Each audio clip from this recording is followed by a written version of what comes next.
This channel is for adults and not for kids. You happy now, Thor? You happy now? Your tummy full? Thor just got his 2 cheeseburgers that he gets on Saturday.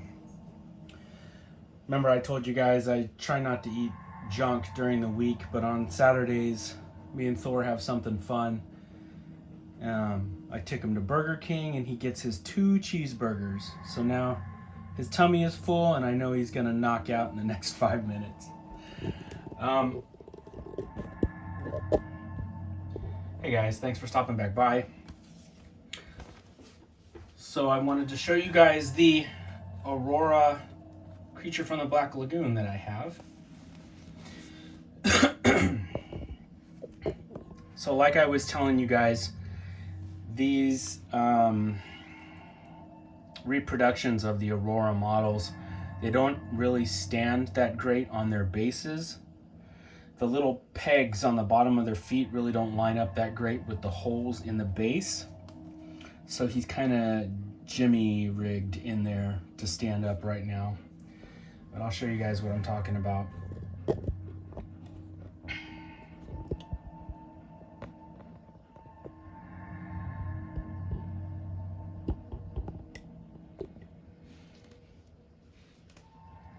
Let's see.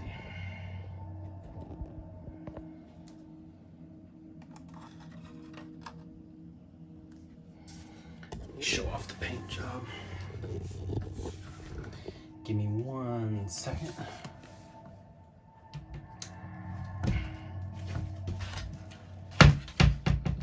The thrilling excitement of John trying to get his shit together.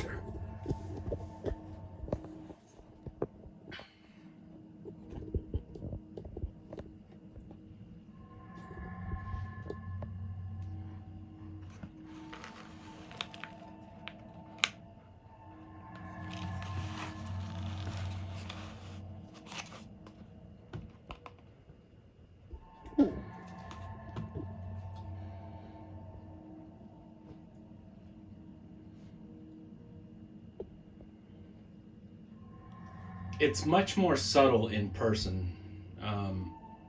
All the different greens show up better in person than they do on camera, guys. He's got about 5 different types of green on him, and some light. What did I use? Bleached bone, dry brushed on his gills to make them stand out. They sort of stand out from the rest of his face. Then he has some washes applied to his face for all the little wrinkles to stand out. I like this model, and I had built this one a long time ago, and he was just in a box, and I needed to paint him, so I did. I ordered another one that should be here in a couple days, and the reason why is, see that thing on the top of his head that makes it look like Darth Vader's helmet? So I built this model as per the instructions, and that is the way that model fits, and it's got this crazy fucking high crest, this like almost horn thing on the top of his head. And like I said, I built this model years and years ago, like 10 to 15 years ago. I built this thing. So the new one that I got, I am going to build it and get out my Dremel and just sand this down, and so that his head is, you know, nice and round and smooth, and it fits the way it should. It's just, it's weird. I hope I don't fuck this part up, but I'm gonna try and blend this in better, because that's always bugged me. So I will get another creature and build him and show him off to you guys without that crazy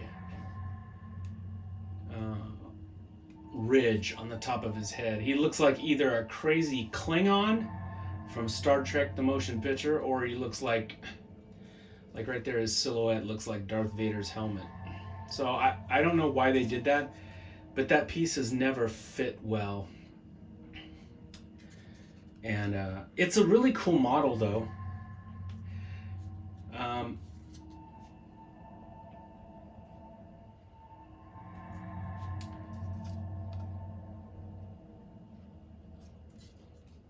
It's not super movie accurate by any stretch of the imagination.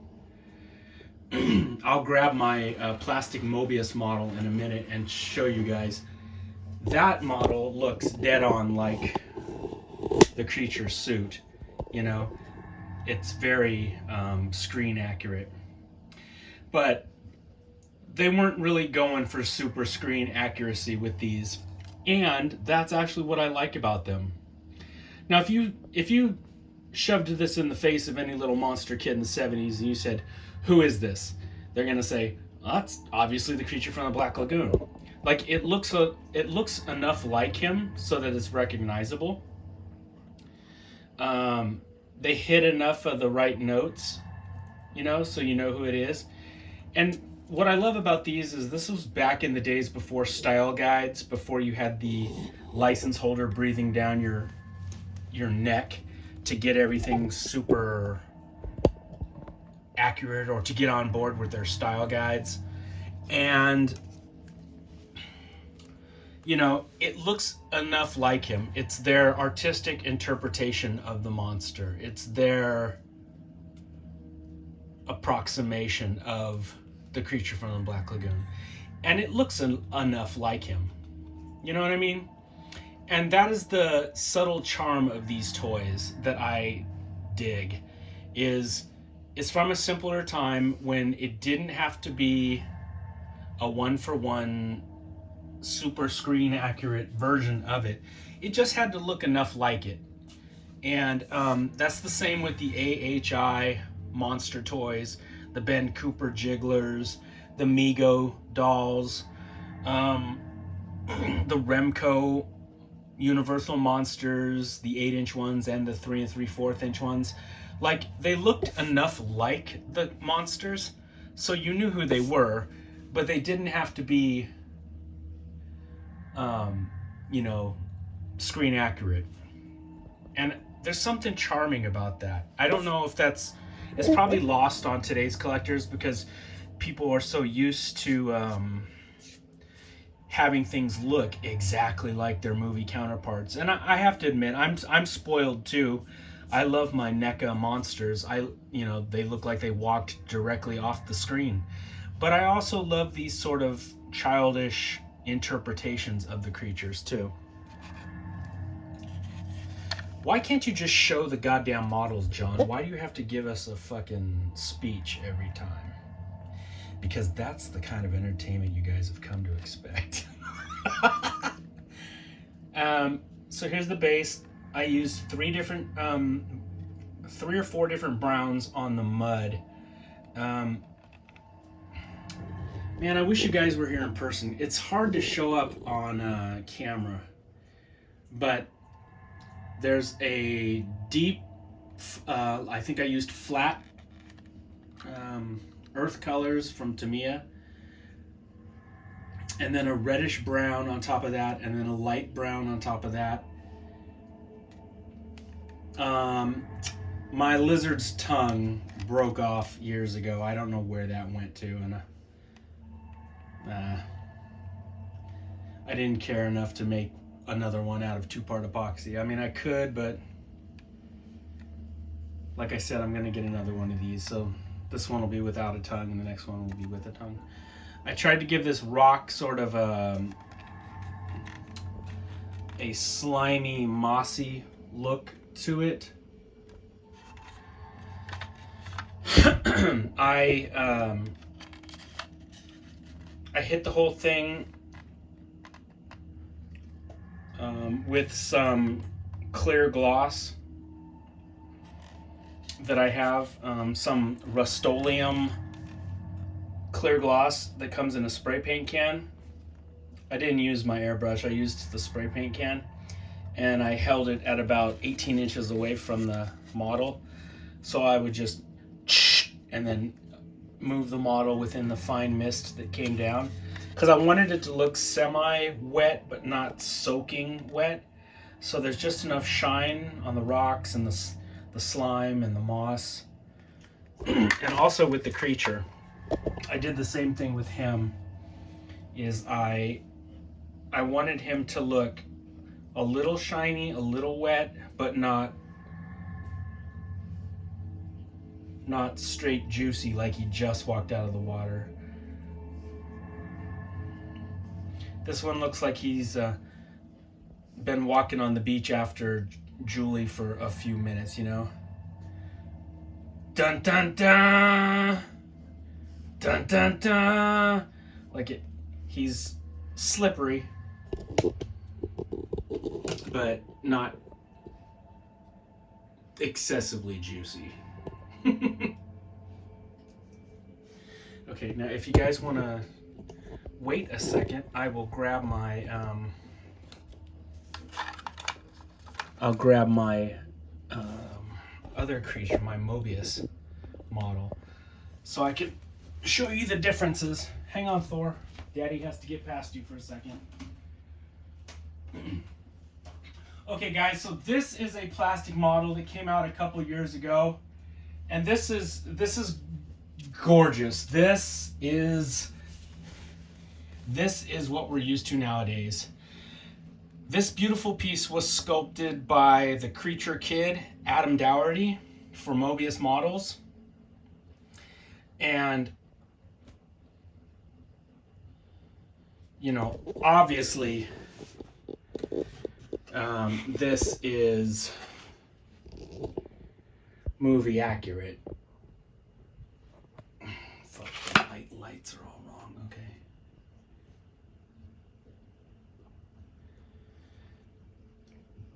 Yeah, man, I wish you guys we could hang out in person, because I wish you guys could see this in real life. It's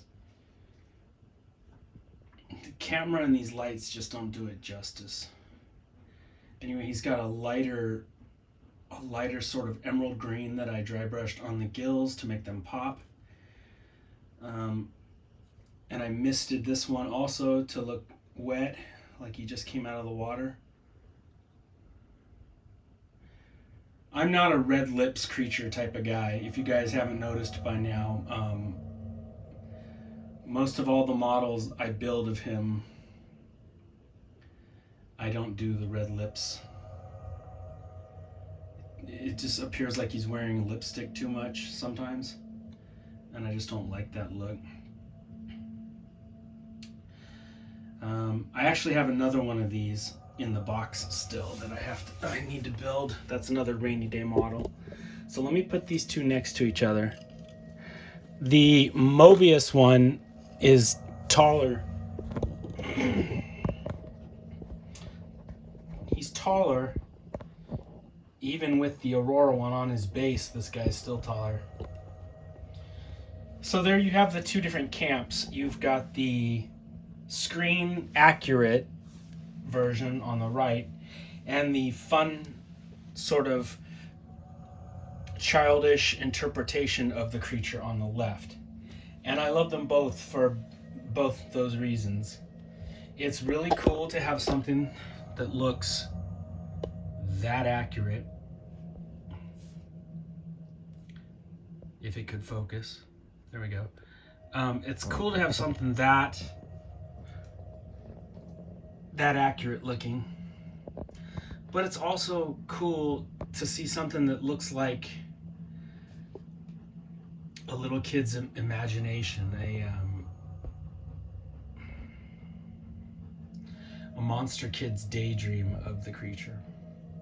Plus, this one sort of looks like an amalgamation of all three Creature movies. You know, his head was rounder in the sequel. This one is obviously the first movie. That's my favorite look of the creature, the original film. Somebody asked me the other day if I bought the new plastic X Plus Creature from the Black Lagoon model, and I have not. I think it's really cool looking. I might eventually get it, but it's also from the creature's appearance in Revenge of the Creature, and I don't dig that suit as much as the original. Like I said, his head is rounder, his eyes are different. It's a neat look, but it's it's not as striking as the original. And yeah, don't get me started on The Creature Walks Among Us. They did our boy dirty in that movie. They just really fucked up the creature in that one with his whole look. He just looks like a bald shaved ape. I don't know. I just don't dig the way he looks in that movie.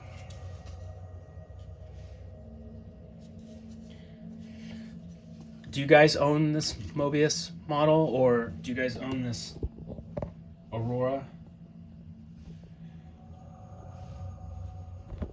They're both really fun pieces, guys. Plastic monster models that are just a lot of fun to put together, a lot of fun to paint. So that is a look at the... Let's take you back to the lagoon, Mr. Mobius. You're upstaging the star of the show today. These are a lot of fun, guys. Like I said, I ordered another one of these. He is available at Amazon for like, I don't know, 25 to 30 bucks, somewhere around there. And he comes with a beautiful retro Aurora style box, which I am going to keep for the artwork on the cover. It looks awesome. And yeah, like I said, when I get him, I'm going to sand down that crazy horn-like ridge on the top of his head, which is what I should have originally done years ago, but I did not. So I will do that model and paint that one up and show him off, and we'll do a whole comparison between the new one that shows up and this one. Like I said, I built this model years and years and years ago. It was in a box, and I had him painted, and it looked all right, but I decided to give him a new paint job and paint up the base and show him off to you guys for today. So next up for our Blast from the Past Aurora monster models, we have Godzilla. And I have that model totally built, but I never painted it because I thought he was sort of charming in that avocado green color the model comes in. But I believe it's time that he got painted too.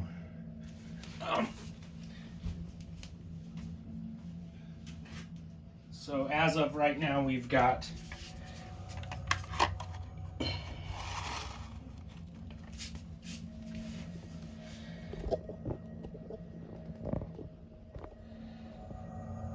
the mummy and we have the creature. And next up we will have Godzilla, and that'll be all of our little plastic Aurora monster models.